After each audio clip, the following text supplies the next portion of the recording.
Welcome back to the show.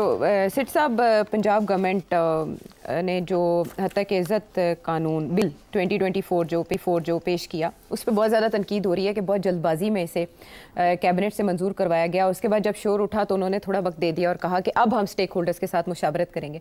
सवाल जो सब करने वाले हैं वो ये कर रहे हैं कि जब पहले से एक ऑर्डिनेंस मौजूद है, हद तक इज़्ज़त 2002 कानून पहले भी मौजूद है, अमलदारी नहीं है, तो उसके होते हुए ये नया कानून लाने की क्या ज़रूरत है? देखिए आशा, एक कानून नहीं 3-4 कानून है। डेफेमेशन लॉ जो है वो भी है, फिर ये पिको बना दिया अब। इसके अलावा भी और भी बड़े क्रिमिनल प्रोविजंस हैं CRPC, किसी की तौहीन करना या इस किस्म की चीज़ करना। तो उसके बावजूद एक नया कानून, और वो भी प्रोविंशियल लेवल पे लाने की कोशिश की जा रही है। ये ट्राई करें ना, ये इस किस्म का कानून अगर ये KP में लेके जाएंगे तो फेंक देंगे वहाँ, कभी भी नहीं मानेंगे वो। अच्छा। तो ये पंजाब में क्योंकि हुकूमत बड़ी कमज़ोर है तो इसलिए यहाँ से करवा लो।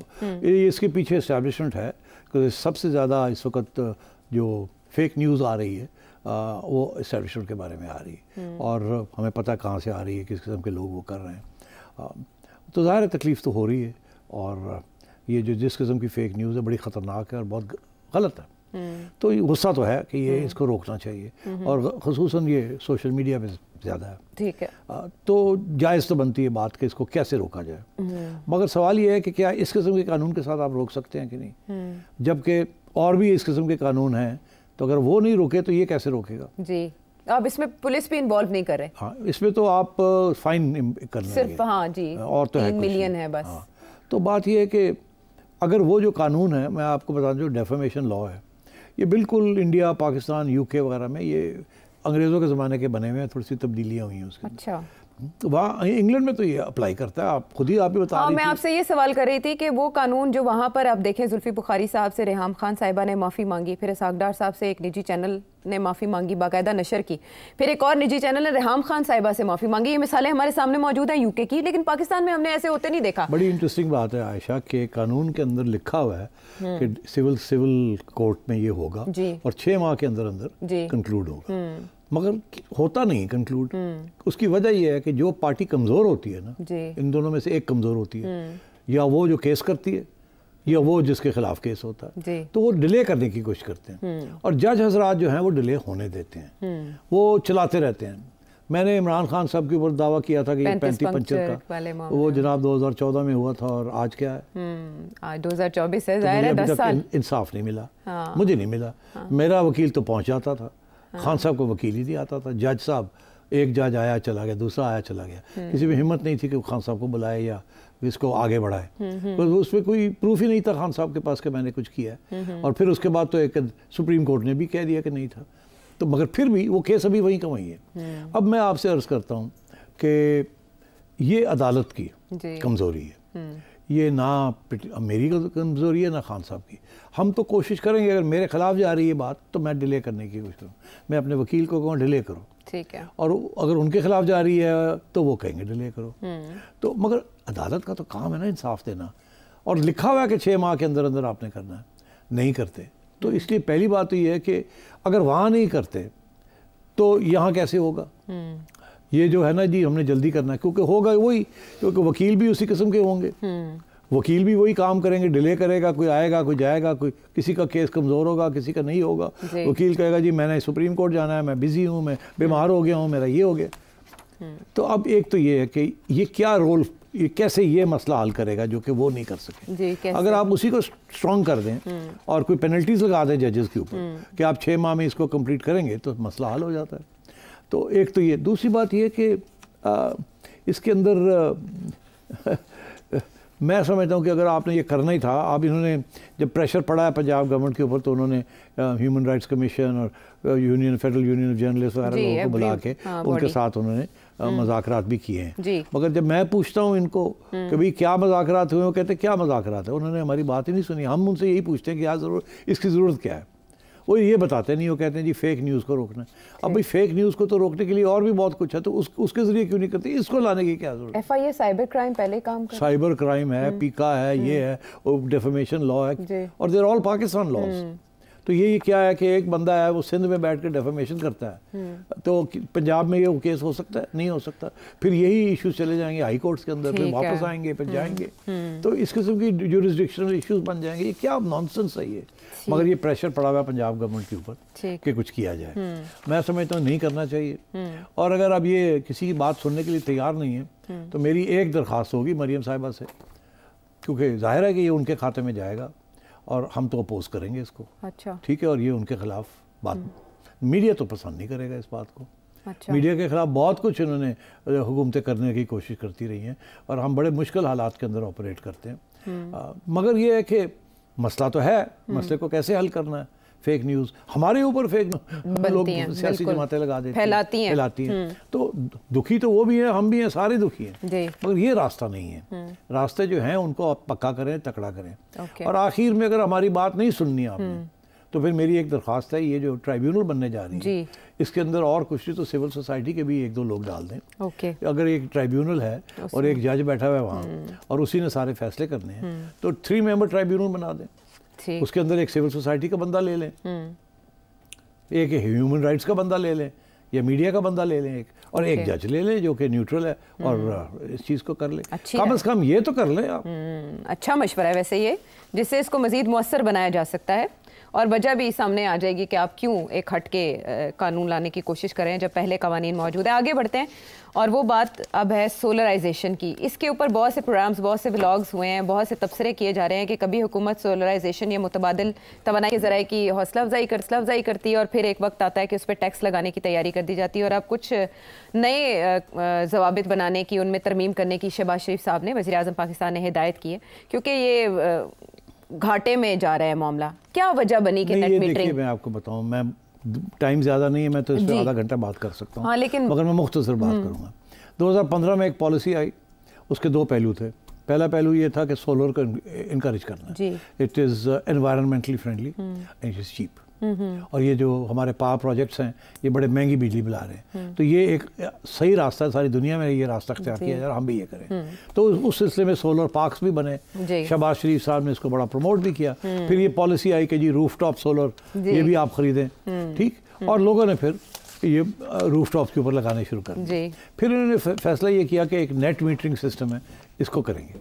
नेट मीटर का क्या था कि अगर आप एक सोलर प्रोजेक्ट लगाते हैं अपने छत पे तो आप 100 यूनिट्स प्रोड्यूस करते हैं, तो वो 100 यूनिट्स जो हैं वो उसी रेट पे ख़रीदे जाएंगे जिस रेट पे आपको बिजली बेची जाती है, ताकि आपका नुकसान फ़ायदा जो है उसी में ख़त्म हो जाए। और अगर कोई आपके पास उससे ज़्यादा यूनिट्स हैं, आप 100 बना रहे हैं और 80 इस्तेमाल कर रहे हैं, तो बाकी 20 जो है वो गवर्नमेंट खरीद लेगी आपसे, मगर उसी रेट पे खरीदेगी जिस पे वो आगे बेचती है, ताकि आपका नुकसान हो। आपकी इन्वेस्टमेंट है, आपने रिस्क ली है, आपको पता है कि बारिश होनी है नहीं होनी, कितनी बिजली बननी है नहीं बननी, ख़राब होना है कितने पैसे, इन्वेस्टमेंट आपकी है।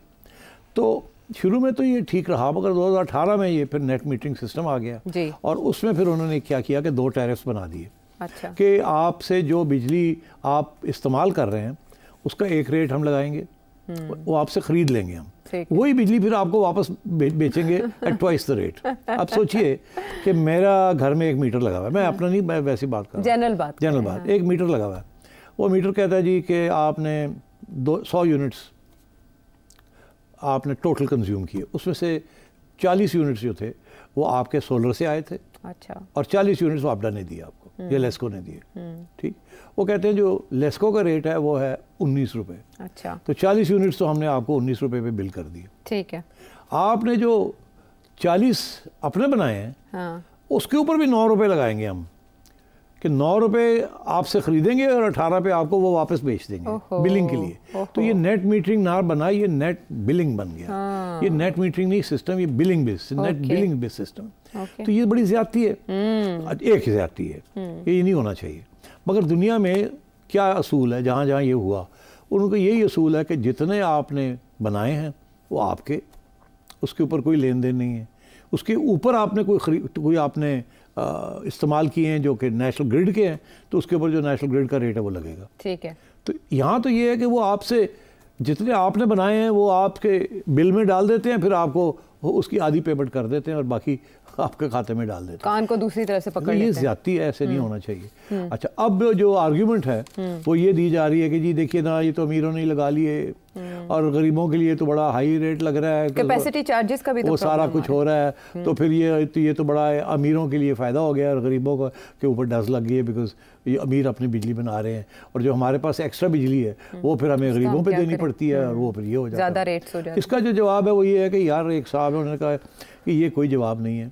आपने जो दूसरे जो बिजली खरीद रहे हैं आईपीपी से, मसला आपका वहाँ है, उसको जाके वहाँ हल करें आप।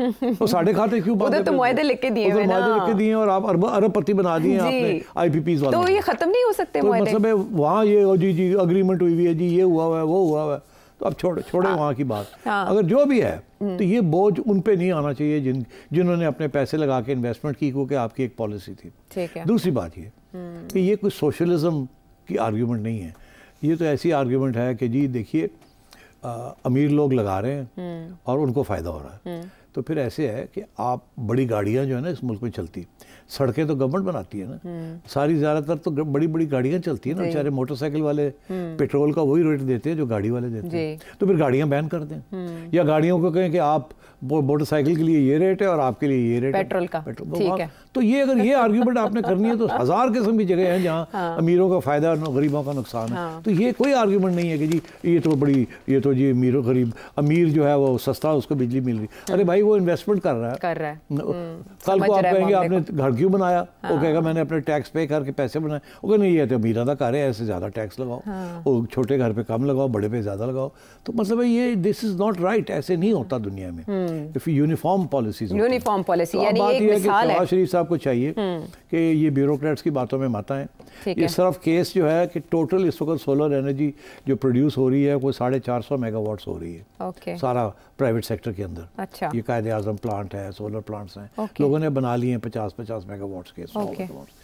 और ये जो घर वाले हैं इनका टोटल जो प्रोड्यूस कर रहे हैं वो 80 मेगावाट है। अच्छा। 350-400 बाकी कंपनीज बना रही हैं, उनके लिए बेहतर रेट्स हैं। तो घर वालों के लिए जो है ना उनके ऊपर डज लगाने लगे। वहाँ उनको फिर भी अभी सहूलतें दी जा रही हैं। अच्छा। किसी को ज्यादा पैसे दिए जा रहे हैं उनके जो वो प्रोड्यूस कर रहे हैं, मगर घर वाले जो प्रोड्यूस करते हैं उनको कम पैसे दिए जा रहे हैं। तो अर्ज ये है कि ये सिर्फ 80 मेगावाट के ऊपर ये सारा ड्रामा हो रहा है। उसमें से सिर्फ 20 मेगावाट ऐसे हैं जो कि घर वाले इस्तेमाल नहीं करते, एक्सपोर्ट करते हैं। ठीक है। तो मैं ये समझता हूँ ये मार्जिनल केस है, ऐसे ना करें। ये रेट दुनिया का जो असूल है उसको रहने दें। जितनी प्रोड्यूस बंदा करता है वो उसका हक है, वो उसको खा वो एक्सपोर्ट करे किसी को। फॉर एग्ज़ाम्पल मेरे घर के साथ एक झुग्गी है, मेरे पास 100 मीटर 100 मेगावाट्स है, ये सॉरी 100 किलोवाट्स है, मैं उसमें से 80 इस्तेमाल करता हूँ, 20 मेरे पास एक्स्ट्रा है। ठीक है। मेरे से ना लें गवर्नमेंट, अगर मुझे इजाजत दें मैं गरीबों को दे दूं। ठीक है। मगर नहीं, वो लेना हमने और आपको चार्ज करना। हाँ, ऑप्शंस अगर नेक नियति हो। इस किस्म की गंदी ब्यूरोक्रेटिक पॉलिसीज, ब्यूरोक्रेट्स का काम होता है कि अपने प्रिटेंड करना हमने बड़ी को तीर मारा है। ठीक है। तो ये बिल्कुल नहीं होना चाहिए। आपको चाहिए अवाम दोस्त पॉलिसीज हाँ चाहिए कि इसको बिल्कुल ना चेंज करें। और अगर करना है और कोई चारा नहीं है तो जो चीज़ हो चुकी है उनको ना पिनलाइज करें, आगे नई पॉलिसी बना दें कि अब जो लगाएगा उसको पता होना चाहिए कि ये नेट मीटरिंग रेट होगा, ऐसे होगा ऐसे होगा, आप देख लें, आपका बारे में आता है आप लगा लें, नहीं बारे में आता ना लगाएं। और जिन्होंने इन्वेस्टमेंट्स की हुई हैं उनको तो पिनलाइज आप मत करें, पॉलिसी चलते चलते तो ना चेंज करें। लोगों ने इन्वेस्टमेंट्स की। बिल्कुल, देखना ये एक मिसाल है। हमेशा मैं यही कहता हूँ कि पॉलिसी कंटिन्यूटी बड़ी बहुत जरूरी है, यही मेरा नुक्ता था।